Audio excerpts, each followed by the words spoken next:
مفتی صاحب نے یہ کہا کہ اگر آپ کے ہاتھ میں کوئی برتن ہے اور اذان ہو رہی ہے تو وہ ہاتھ میں جو برتن تھا اس کے اندر جو بھی چیز ہے، چاہے پانی ہے، دودھ ہے، لسی ہے، وہ آپ ختم کر سکتے ہیں۔ سمجھنے میں غلطی ہے، یہ دو اذانیں ہوتی تھیں نبی علیہ السلام کے ٹھیک زمانے ہے، میں، ایک حضرت بلال دیتے تھے، اس کے بعد عبداللہ بن مکتوم دیتے تھے جو نابینا ٹھیک تھے۔ ہے، تو آپ علیہ السلام نے فرمایا کہ یہ جب اذان ہوتی رہی، یعنی بلال کی اذان، وہ اس لیے دیتے تھے کہ جو سوئے ہوئے جاگ جائیں ٹھیک ہے، اور جو نماز پڑھے وہ اپنے گھر میں جا کے سحری کریں۔ تو اس ٹھیک ہے، پہلی اذان کے بارے میں، جب دوسری اذان آئے گی، دوسری اذان تو وقت کے بعد آئے گی، پہلے تو آئے گی نہیں، ہاں جی، وہ تو وقت کے بعد آئے گی۔ ٹھیک ہے نا؟ تو جب وقت کے بعد آپ کھائیں گے تو آپ کا روزہ ہی نہیں ہوگا۔ بالکل ٹھیک، بالکل ٹھیک۔ بہت سارے لوگوں کے روزے تباہ و برباد ہو گئے اس ایک کلپ کی گمراہی کو سننے کے بعد۔ وہ کلپ کیا ہے؟ اس میں ایک موصوف ہیں جو حدیث میں اپنی طرف سے جھوٹ ایڈ کر کے لوگوں کو گمراہ کر رہے ہیں۔ وہ کیا حدیث ہے؟ اللہ کے نبی نے ارشاد فرمایا جب فجر کی اذان ہو اور تمہارے ہاتھ میں کھانے کا برتن ہو تو تم اس کھانے کو کھاتے رہو، تمہارے روزے پہ کوئی فرق نہیں پڑے گا، تم دوران اذان فجر بھی کھا سکتے ہو۔ ابو ہریرہ بیان کرتے ہیں رضی اللہ عنہ کہ رسول اللہ صلی اللہ علیہ وسلم نے فرمایا تم میں سے جب کوئی اذان فجر سنے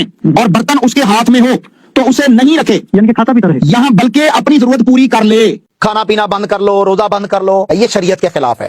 اللہ کے رسول صلی اللہ علیہ وسلم کی حدیث ہے سنن ابی داؤد کے اندر کہ آپ کو بلال کی اذان جو ہے وہ سحری کھانے سے روک نہ دے۔ اگر تمہارے برتن کے اندر کوئی چیز موجود ہے تو تم جب تک اسے ختم نہ کر لو تم کھاتے رہو، اذان ختم بھی ہو جائے اور اگر کھانا آپ کے پاس ضرورت بھی ہے کھانے کی اور وہ آپ کے پلیٹ میں یا برتن میں موجود ہے تو آپ کھا سکتے ہیں۔ اب یہاں پہ جھوٹ کیا بول رہا ہے؟ دیکھیں حدیث پاک کے الفاظ دیکھیں۔ قال رسول اللہ صلی اللہ علیہ وسلم، اللہ کے نبی نے ارشاد فرمایا اذا سمع احدکم النداء، جب تمہیں اذان کی آواز آئے۔ اس نے اپنا غلط مسئلہ ثابت کرنے کے لیے کیا بولا؟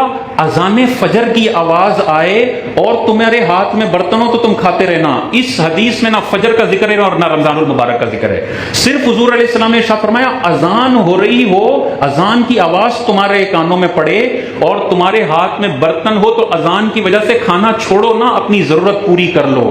اس سے کہاں ثابت ہو رہا ہے کہ یہ فجر کی اذان کے لیے تھا اور رمضان کی سحری کے لیے تھا؟ اس ایک مسئلے کی وجہ سے لاکھوں لوگوں نے اپنے روزے برباد کیے ہیں۔ ایک بندہ مجھے ملا، وہ کہتا ہے میں نے تو پچھلے 2-3 سال سے اذان کے دوران بھی کھاتا پیتا رہتا ہوں کیونکہ میں نے حدیث کا ریفرنس دیکھا تھا۔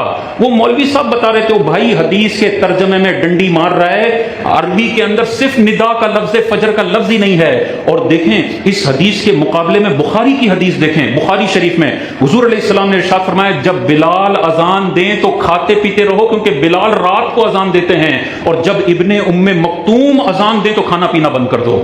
اور آگے اسی حدیث میں لکھا ہوا ہے ابن ام مکتوم کب اذان دیتے تھے؟ جیسے فجر کا وقت شروع ہوتا تھا ابن ام مکتوم اذان دیا کرتے تھے۔ اتنی واضح حدیث ہے کہ بلال تہجد کی اذان دیتے ہیں، تم کھاتے پیتے رہو، ٹینشن میں نہیں آؤ۔ ابن ام مکتوم کی اذان سے پہلے تم نے اپنا کھانا بند کرنا ہے۔ یہ ہوتا ہے نتیجہ جب ایک حدیث کا غلط ترجمہ اور غلط تشریح کی بنیاد پر کسی جاہل شخص کے کلپ کو سن کے اپنے روزے برباد کر لیے جائیں، حالانکہ اس حدیث کی غلط تشریح کی گئی اور بخاری میں واضح طور پر حضور نے فرمایا ابن ام مکتوم کی اذان سے پہلے تم نے کھانا بند کرنا ہے۔ اور دیکھیں قرآن، اللہ تعالیٰ نے قرآن مجید نے کیا ارشاد فرمایا؟ کلوا واشربوا، تم کھاؤ اور پیو، حتی یتبین لکم الخیط الابیض من الخیط الاسود من الفجر۔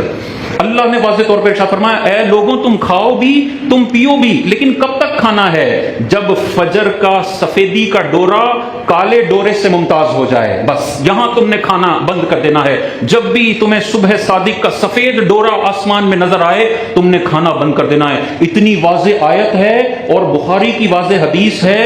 کروڑوں لوگوں کو گمراہ کرنے کے لیے سنن ابی داؤد کے اندر نبی پر جھوٹ باندھا جاتا ہے کہ نبی نے فرمایا فجر کی اذان کے دوران کھاتے پیتے رہو۔